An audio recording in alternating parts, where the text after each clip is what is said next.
Ora si premierà invece il miglior attore. La regia può mandare sul display i nomi e le nomination. Premio miglior attore fra Michele Catalfamo e Gabriele Perrini. Vediamo il commento critico. Prego. Versalità, mimica e notevoli doti interpretative. A tratti ha ricordato nelle movenze e negli atteggiamenti il grande Edoardo. Ha caratterizzato il suo personaggio in modo geniale, mettendolo in tutti gli atti con grande perizia attoriale. Per questi motivi vince... Vediamo chi vince.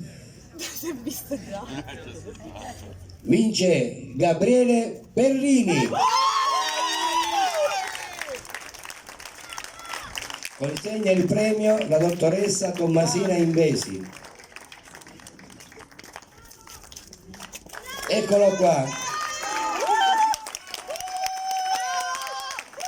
Complimenti, complimenti.